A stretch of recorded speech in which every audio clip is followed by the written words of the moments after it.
ಸೋಮವಾರ ನೂತನ ಸಚಿವರು ಪ್ರಮಾಣ ವಚನ ಸ್ವೀಕಾರ ಕಾರ್ಯಕ್ರಮ ಫಿಕ್ಸ್ ಆಗಿದೆ ಅಂತೆ. ತಾವು ಕೂಡ ಆಕಾಂಕ್ಷಿಯಾಗಿದ್ರಿ, ಮೊದಲಿಂದಲೂ ಕೂಡ ಬೇಡಿಕೆ ಇತ್ತು, ಸಿಕ್ಕೋ ಚಾನ್ಸ್ ಇದೆಯಾ ಸರ್?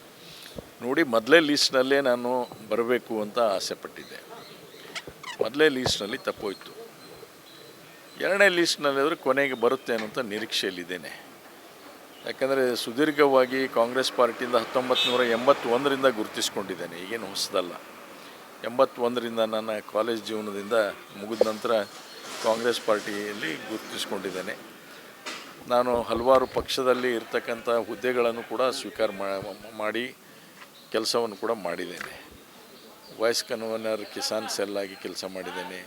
ವೈಸ್ ಪ್ರೆಸಿಡೆಂಟಾಗಿ, ಸ್ಟೇಟ್ ವೈಸ್ ಪ್ರೆಸಿಡೆಂಟಾಗಿ, ಸೀನಿಯರ್ ವೈಸ್ ಪ್ರೆಸಿಡೆಂಟ್ ಅಂತ ಕೆಲಸ ಮಾಡಿದ್ದೇನೆ. ಸಾಕಷ್ಟು ಇವತ್ತು ಬಳ್ಳಾರಿ, ಬೆಳಗಾಮು, ಬಿಜಾಪುರ, ಧಾರವಾಡ, ಹಾವೇರಿ, ಗದಗ ಎಲ್ಲೆಲ್ಲಿ ನನ್ನನ್ನು ಅಬ್ಸರ್ವರ್ ಆಗಿ ಕಳಿಸ್ತಿದ್ರು ಅಲ್ಲೆಲ್ಲ ಕೂಡ ಯಶಸ್ವಿಯಾಗಿ ಪಕ್ಷದ ಪರವಾಗಿ ನಾನು ಕೆಲಸ ಮಾಡಿದ್ದೇನೆ.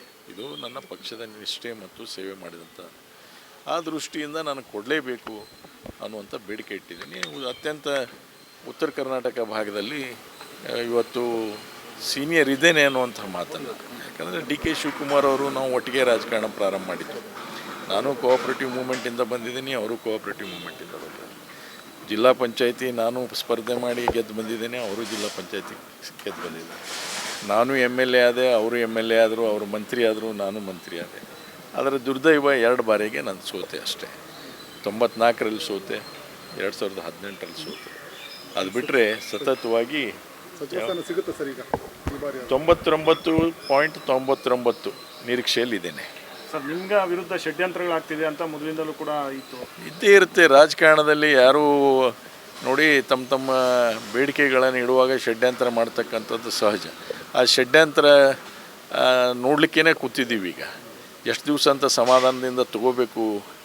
ನಾನು ಪಕ್ಷದ ವಿರುದ್ಧವಲ್ಲ ಅಲ್ಲ, ಪಕ್ಷಕ್ಕೆ ಹಾನಿ ಉಂಟು ಮಾಡ್ತಕ್ಕಂಥ ಷಡ್ಯಂತ್ರ ಮಾಡ್ತಕ್ಕಂಥವ್ರು ಏನಿದ್ದಾರೆ ಅವರು ಎಷ್ಟರ ಮಟ್ಟಿಗೆ ಯಶಸ್ವಿ ಆಗ್ತಾರೆ ಮುಂದೆ ಅನ್ನೋದು ನೋಡಲಿಕ್ಕೆ ನಿಂತಿದ್ದೀವಿ. ತಾವು 40 ವರ್ಷಗಳ ರಾಜಕಾರಣದಲ್ಲಿ ಪಕ್ಷ ಯಾಕೆ ಸರ್ ನಿಮ್ಮನ್ನು ಇನ್ನೂ ಕೂಡ ಗುರುತಿಸಿ ನಿಮಗೊಂದು ಸ್ಥಾನಮಾನ ಕೊಟ್ಟಿಲ್ಲ? ಹೇಳಿದ್ನೆಲ್ಲ, ಹಿರಿಕರಿದ್ದರು ನಮ್ಮ ಜೊತೆ ಮುಂಚೆ, ಅವರಿಗೆಲ್ಲ ನಮ್ಮ ಬಗ್ಗೆ ಪರಿಚಯ ಇತ್ತು. ಈಗೆಲ್ಲರೂ ಏನಪ್ಪ ಅಂದ್ರೆ ಬಂದಿದ್ದಾರೆ, ಅವರೆಲ್ಲ ಮಾಹಿತಿ ತರಿಸ್ಕೊಂಡಿದ್ದಾರೆ. ಹೊಸದಾಗಿದ್ದರೂ ಕೂಡ ಈಗೆಲ್ಲ ಮಾಹಿತಿ ಯಾರ್ಯಾರು ಏನಿದ್ದಾರೆ ಅಂತ ತರಿಸ್ಕೊಂಡಿದ್ದಾರೆ. ಮುಖ್ಯಮಂತ್ರಿಯವರಾಗಲಿ, ಮಾಜಿ ಮುಖ್ಯಮಂತ್ರಿಯವರಾಗಲಿ ಎಲ್ಲರೂ ನಮ್ಮ ಬಗ್ಗೆ ಪರಿಚಯ ಇದ್ದವರಿದ್ದಾರೆ. ಅವ್ರ ಮಾಹಿತಿಯನ್ನು ಕೊಟ್ಟಿರ್ತಾರೆ. ನೋಡೋಣ ಏನಾಗುತ್ತೆ, ಕಾದು ನೋಡೋಣ. ಸರ್, ಆಮೇಲೆ ತಮ್ಮ ಹೆಸರು ಸ್ಪೀಕರ್ ಸ್ಥಾನಕ್ಕೆ ಕೇಳ್ಪಡ್ತಾ ಇದೆ? ಇಲ್ಲ, ಅದ್ರ ಬಗ್ಗೆ ಯಾವುದು ನನ್ನ ಜೊತೆ ಯಾರು ಚರ್ಚೆನೂ ಮಾಡಿಲ್ಲ ಅಥವಾ ಅದರ ಬಗ್ಗೆ ಇವತ್ತು ಪ್ರಸ್ತಾಪ ಆಗಿಲ್ಲ. ಒಂದು ವೇಳೆ ಸರ್ ಸ್ಪೀಕರ್ ಸ್ಥಾನ ಇಲ್ಲ ಬಿಡಿ, ಅದು ಹೈಪೋಥಿಕಲ್. ಮೊದಲು ಮಂತ್ರಿ ಆಗೋಣ, ಜನಕ್ಕೆ ಸಂಬಂಧ ಕೆಲಸ ಮಾಡೋಣ. ಏನು ರಿಟೈರ್ಮೆಂಟ್ ಇಷ್ಟು ಬೇಗ ತಗೊಳ್ಳೋದು ಬೇಡ. ನಮ್ಮ ಕಾರ್ಯಕ್ರಮಗಳನ್ನು ನೀವು ನೋಡ್ತಾ ಇದ್ರೆ ನಮ್ಮ ಚಾನೆಲ್ ಅನ್ನ ಸಬ್ಸ್ಕ್ರೈಬ್ ಮಾಡಿ, ಪಕ್ಕದ ಬೆಲ್ ಐಕಾನ್ ಒತ್ತಿ ನಮ್ಮನ್ನ ಬೆಂಬಲಿಸಿ.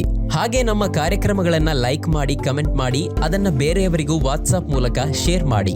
ನೀವು ಹೀಗೆ ಮಾಡಿದಾಗ ನಮ್ಮ ಚಾನೆಲ್ ಮತ್ತಷ್ಟು ಜನರಿಗೆ ತಲುಪಲು ನೀವು ನಮ್ಮೊಂದಿಗೆ ಸಹಕರಿಸಿದ ಹಾಗಾಗುತ್ತೆ.